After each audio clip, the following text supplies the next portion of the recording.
मैं उतना ही आहत हूँ कश्मीरी पंडितों की विस्थापन से जितना आहत हूँ मैं 2000 दंगों के विस्थापित लोगों के विस्थापन से।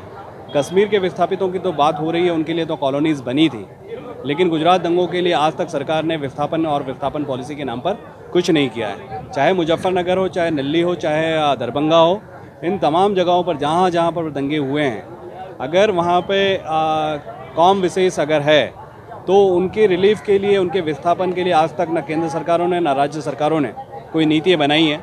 लेकिन अगर वो सिर्फ धर्म बदल जाता है तो उनके लिए तमाम पॉलिसीज़, तमाम कानून, तमाम सुविधाएं मुहैया कराई जाती हैं।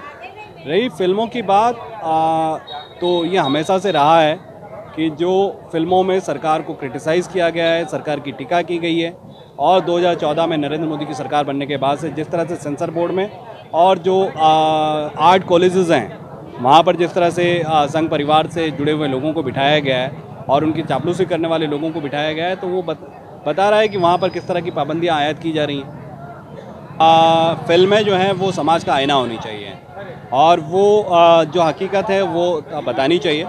और मैं ये नहीं कहता कि गुजरात दंगों में आप सिर्फ खून और ये चीज़ें दिखाएं, आप ये दिखाएं किस तरह से उस वक्त के मुख्यमंत्री जो थे उन्होंने मौन साध लिया था और दंगाइयों को खुली छूट दी थी, और जिसके कारण ये सारे दंगे भड़के थे।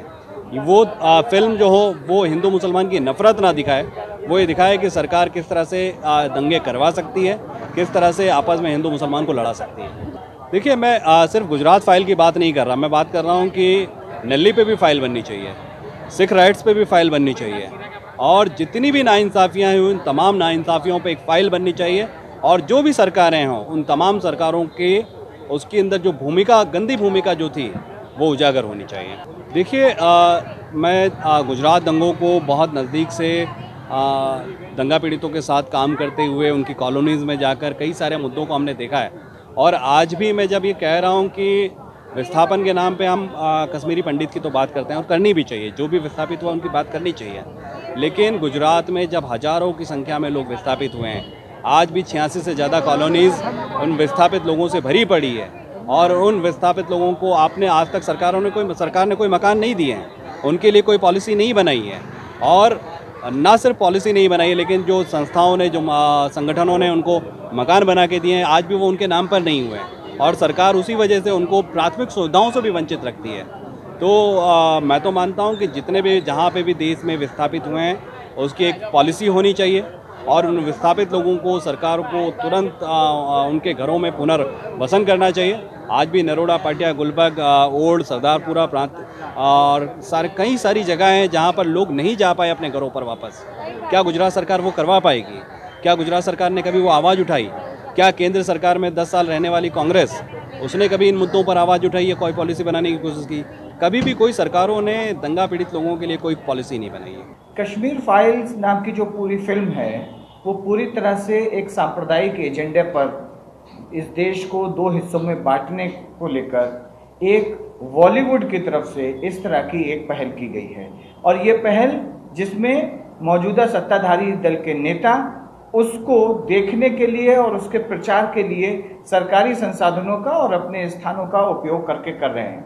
कश्मीर फाइल्स जो फिल्म आई, उसको कश्मीर की अगर बात करना थी तो अगर आप देखिए तो कश्मीर बहुत बुरी तरह से आतंकवाद से पीड़ित राज्य रहा है।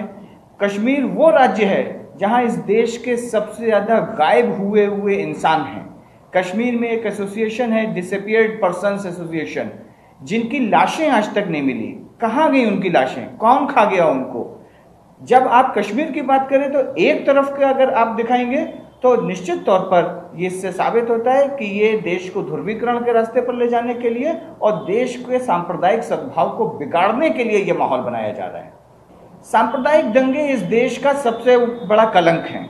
इस देश में नोआखली से लेकर अगर आप गुजरात के दंगों तक अगर देखें तो इस दंगों ने इस मुल्क में नफरत की दीवार को बढ़ाने का काम किया है। दंगों के ऊपर एक सामाजिक रुचि की फिल्म बनाना ये मुझे कहीं भी सही नहीं लगता। लेकिन जब आप इतिहास को पढ़ते हैं और इतिहास आधारित अगर आप चीज़ों को देखें तो आप पाएंगे कि इस मुल्क में के इतिहास में, सांप्रदायिक दंगों के इतिहास में सबसे ज़्यादा नुकसान अल्पसंख्यकों का हुआ, उसमें सिखों का नुकसान हुआ, उसमें मुसलमानों का नुकसान हुआ और बहुसंख्यक वर्ग ने हमेशा सांप्रदायिक हिंसा को अपने मतों के ध्रुवीकरण के लिए इस्तेमाल किया है। जब सत्ताधारी दल ही सांप्रदायिक राजनीति करने लगे तो निश्चित तौर पर दूसरे पक्ष को बताने वाली फिल्में या उनके बताने वाले नाटक, उनको बताने वाली किताबें, उनके ऊपर पाबंदियां लगाना आम बात है।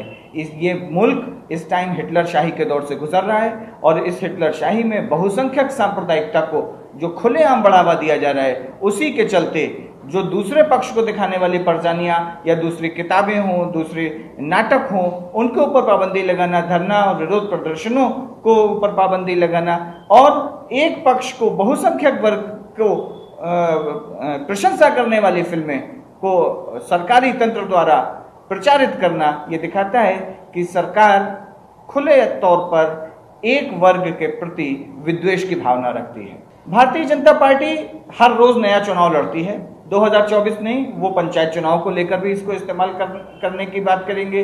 वो अभी हाल में यहाँ पर दूसरे राज्यों में चुनाव है, उसको भी करेंगे। 2024 में भी वो चाहते हैं, चुनाव से ज्यादा बढ़कर वो दो लोगों के बीच में दीवार खड़ी कर देना चाहते हैं। चुनाव तो बहुत छोटी चीज है, 5 साल में बदल जाता है। वो इंसानों के दिलों में, शहरों में, मोहल्लों में, इलाकों में, स्कूलों में, हॉस्पिटल्स में दीवार बना देना चाहते हैं।